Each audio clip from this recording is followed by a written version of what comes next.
Today I'm at the corner of Trumbull and Merrick, just down the road from Warren Ave. We're at the Woodbridge Pub. And like all great pubs, let's go inside and see what great food they have in store for us today.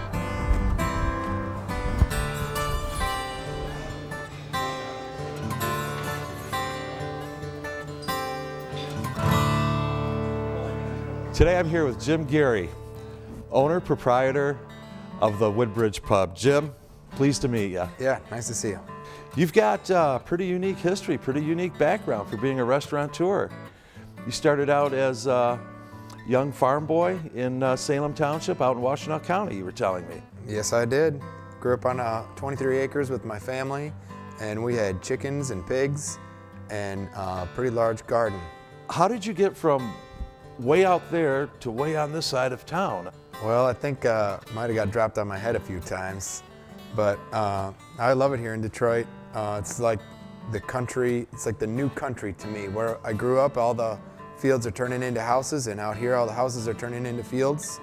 So it's really fitting for me. I like the fields, I like the open spaces, and there's a lot of urban farming going on. There's a big movement for that in the city right now. Right.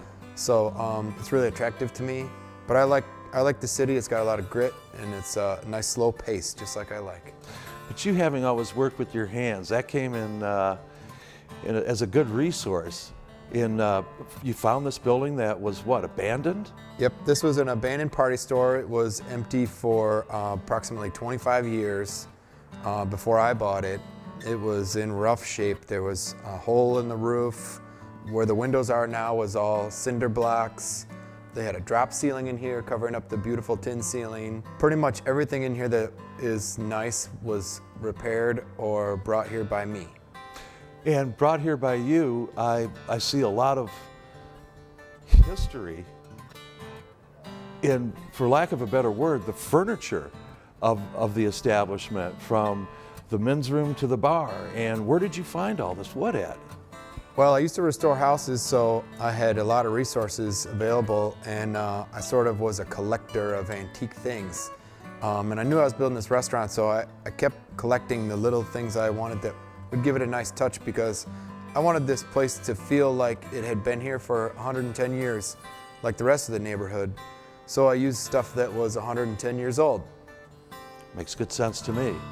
Now, earlier you mentioned you buy locally. Yes. And I see a lot of Michigan products in here, whether it's in the kitchen or on the back bar. How did you find all of this? What motivated you to go that route?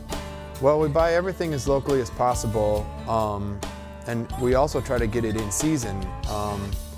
For us, there's a few different kinds of price tags attached to things. One price tag, of course, is the dollar amount that we pay for things, and the other price tag is how far it had to travel to get here. That adds to it a carbon footprint. So if we can get something locally, then even if it costs the same as something from California, we feel better about it because it doesn't have the carbon, price tag attached to it. The food that's brought here, I'd like to get into that today, because that is what your business is built upon, what your vision was built upon. Let's talk about the Trumbull pie. Okay, the Trumbull pie is like our fall version of a pot pie. It's ham and potatoes and apples with peas and cheddar cheese in a cream sauce, and then of course made into a pot pie with a nice butter crust, and then baked, topped with apple gravy, and served with a side of kale. Oh man, you got my taste buds jumping now. You have a fall strata. Yes. And that I need to know more about. How is that prepared? Okay, the autumn strata is sort of like our signature vegetarian dish for dinner. It's our signature vegetarian entree. It's a corn polenta mixed with pumpkin. So it's a pumpkin polenta patty. And then we top that with red beans that are cooked with a little onion and jicama slaw. And then it gets a little bit of citrus pesto drizzle. Sounds like another great hearty dish for this time of year. It's outstanding. And moving into another unique salad that you have, and that's your white bean salad. And that's not too typical either, is it? No, it's not typical really at all. We like to keep proteins involved with a lot of things, so especially vegetarian dishes. So we take kale and white beans and we put them together with some sun-dried tomatoes and fresh red onion, thin sliced red onion, and then we top it with a house-made celery, vinegar, ketchup dressing. Now that's unique. That's very unique. So you've got sort of the sweet, tangy, and the undertones of the celery just popping out. And so that's got to be a pretty mystical dressing that you have there. It is good. It's sort of stolen from an old sushi dressing recipe. Then I understand that when you created your restaurant and your pub, that there was one thing that you really loved that you wanted to have on the menu. Yeah, I always wanted to have this since the beginning, and I finally got my 2 cents in, is chicken marsala. Our chicken marsala is pretty traditional up until the vegetables. It's just a pounded thin chicken breast, breaded in a special seasoning mix, and then we make the cream, mushroom, and marsala wine sauce that goes over the top. Then we serve it with oven roasted Brussels sprouts and some brown rice.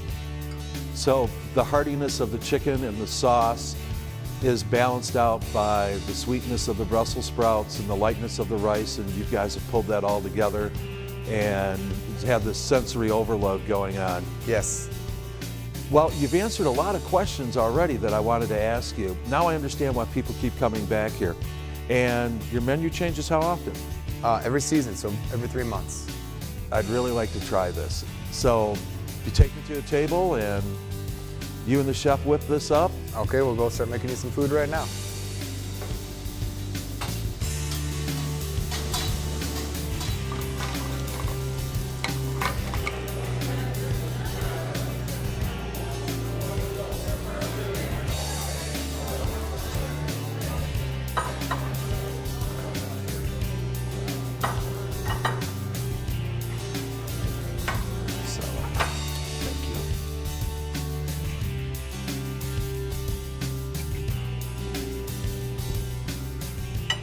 Stellar.